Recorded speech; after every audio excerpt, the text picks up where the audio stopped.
तो केसेस हम देख रहे हैं वो काफ़ी अलार्मिंग रेट पे बढ़ रहे हैं। हमारे केसेस करीब कल 1500 से ज़ायद हो गए थे, जो हमारे पिछले साल के रिकॉर्ड को भी बीट कर गए पर डे डिटेक्शन में। तो ये अलार्मिंग सिचुएशन है और इसमें एहतियाती तदाबीर जो भी है वो तो लोगों को, हर किसी को पता है। सोशल गैदरिंग्स अवॉइड करनी है, मास्क पहनना है, फिजिकल डिस्टेंस मेंटेन करनी है, हैंड वॉशिंग या सैनिटाइज़र यूज़ करना है।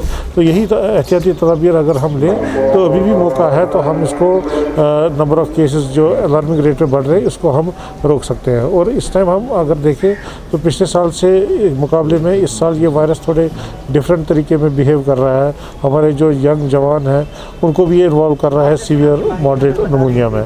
तो इसलिए ये एक बर्डन पड़ सकता है हर अस्पताल में। और फिर अगर ऐसी रेट पे केसेस बढ़ते रहे तो हमारे अस्पतालों के बेड भी कम पड़ सकते हैं इस सिचुएशन में। सर 10-15 दिन पहले की बात करते हैं तो सब कुछ नॉर्मल था। कुछ केसेस हमारे पास थे, 30-40 केसेस रोज़ आते थे। उसके बाद जैसे ही गवर्नमेंट ने यहाँ पे गैदरिंग की है, लाइक गार्डन्स में गैदरिंग हुई, आपके पास भी हम आए थे, आपने कहा था कि हमें इसके साथ जीना है। तो आज ये नौबत क्यों आई है कि हमें फिर से ये चीज़ करनी है? देखिए, जो एक लोगों में कॉम्प्लेसेंसी आ जाती है कि शायद कोविड ख़त्म हो गया है, तो अगर आप प्रैक्टिकली बाहर देखते थे तो SOPs कहीं फॉलो नहीं होते थे। हालांकि एडमिनिस्ट्रेशन या हेल्थ केयर अथॉरिटीज़ हमेशा एडवाइस करते थे लोगों को कि कोविड कहीं नहीं गया है, कोविड यहीं पे है, ये बाउंस बैक हो सकता है। लेकिन जो एहतियाती तदाबीर है वो हमें कंटिन्यूसली लेनी, इवन आफ्टर वैक्सीनेशन, जो भी हमारे मास्क पहनना या बाकी सोशल गैदरिंग्स अवॉइड करना, तो ये इंतहाई ज़रूरी है इस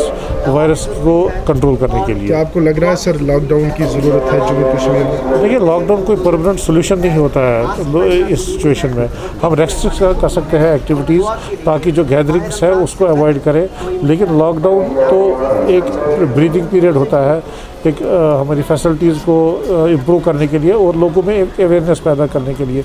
वो तो ऑलरेडी हो चुकी है और इससे हम ट्रांसमिशन जो है उसको हम ब्रेक कर सकते हैं कुछ टाइम के लिए। लेकिन अगर SOPs फॉलो नहीं हुई तो लॉकडाउन का भी कोई लॉन्ग टर्म फ़ायदा नहीं होता है। Thank you sir. तो इतने केसेस नहीं थे, पूरे पैन इंडिया की बात करते हैं, तो यहाँ पे अगर हम बात करें तो आपको क्या लग रहा है कहाँ पे चूक हुई? देखिए, चूक नहीं है, जो वायरस का जो अपना एक तरीका होता है, वायरस कभी स्टेबल नहीं होता और इसमें तब्दीलियाँ होती रहती हैं, म्यूटेशंस होती रहती हैं और कभी ये कमज़ोर हो जाता है, कभी और ज़्यादा एग्रेसिव हो रहा है। और इस वक्त जो बात आज चल रही है पूरे मुल्क में, एक नए स्ट्रेन जो सर्कुलेट हो रहे हैं, काफ़ी एग्रेसिव स्ट्रेन हैं, काफ़ी विरुलेंट हैं, जिसकी वजह से जो इसका ट्रांसमिशन है काफ़ी ज़्यादा बढ़ रहा है और जो इसका इन्वॉल्वमेंट है काफ़ी है और लोगों के में जो इन्वॉल्वमेंट है, जो फैमिलीज़ हैं, काफ़ी ज़्यादा बढ़ रही है। इसकी वजह से आप ये हम अगर हम जाने कि एक नया पेंडेमिक हम मान लें इसको, जो लास्ट ईयर हुआ था उसका अगर हम भूल कि ये समझ लें कि एक नया पेंडेमिक आ चुका है एक नए वायरस के तौर पे, और लोगों में जो गवर्नमेंट की तरफ से SOPs आ रही हैं उसको रिलीजियसली फॉलो करने की ज़रूरत है। अब अनफॉर्चुनेटली हम यही देख रहे हैं कि लास्ट ईयर की वजह में इसकी वजह से जो इफ़ेक्ट रहे काफ़ी कम रहे और लोगों में शायद इस बार भी वही दिमाग में है कि शायद इसके असरात कम रहे हैं, लेकिन जो इसके आजकल असरात हैं काफ़ी ज़्यादा मुतासिर कर रहे हैं जनरल पॉपुलेशन को। अभी डॉक्टर नवीद साहब ने भी कहा कि यंगर पॉपुलेशन अफेक्ट हो रही है और आगे जाके खुदा न खास्ता अगर यही सूरत हाल रही जो आजकल आप दिल्ली में रहें, कल को J&K में भी यही सूरत हाल हो सकती है। सलीम साहब, पिछले साल की अगर हम बात करेंगे तो पिछले साल परसेंट ये होता था जैसे कि छीके में, इस साल इसमें क्या नया है? देखिए, हर साल एक नई तहकीक हो रही है, देखा जाता है इसका ट्रांसमिशन क्या है। लास्ट ईयर अगर आपने देखा कि लोगों ने कहा कि ये ड्रॉपलेट इन्फेक्शन के ज़रिए होता है या फोमाइट या किसी चीज़ को हाथ लगाने से होता है, बट इस बार अगर जो दुनिया के सबसे बड़ी जो रिसर्च जर्नल है लैंसेट में ये पब्लिश हो चुका है कि ये एयरबॉर्न है, यानी कि ये हवा में ये वायरस मौजूद है। सो इसमें ये सबसे ज़्यादा ख़तरा यह है कि ये किसी भी शख्स को किसी भी सूरत में लग सकता है अगर वो मास्क ना लगाए। सो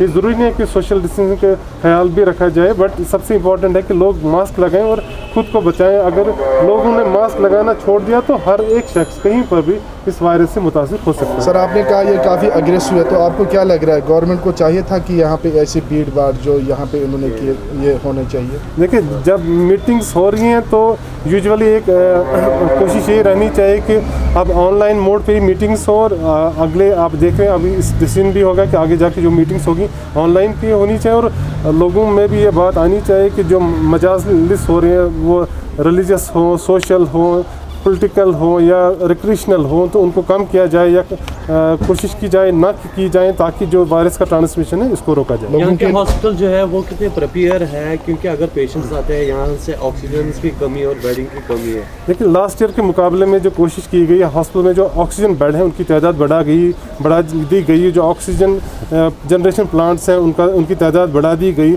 मल्टीपल टाइम्स उनकी तादाद बढ़ा दी गई। लेकिन अगर ये इसी सूरत हाल से जो वायरस का ट्रांसमिशन बढ़ रहा है, कल खुदा न खास्ता को ऐसी भी सूरत हाल होगी कि हमारे यहाँ ऑक्सीजन की कमी आ सकती है, गो कि इस वक्त एडिक्वेट स्टॉक्स मौजूद हैं। लोगों को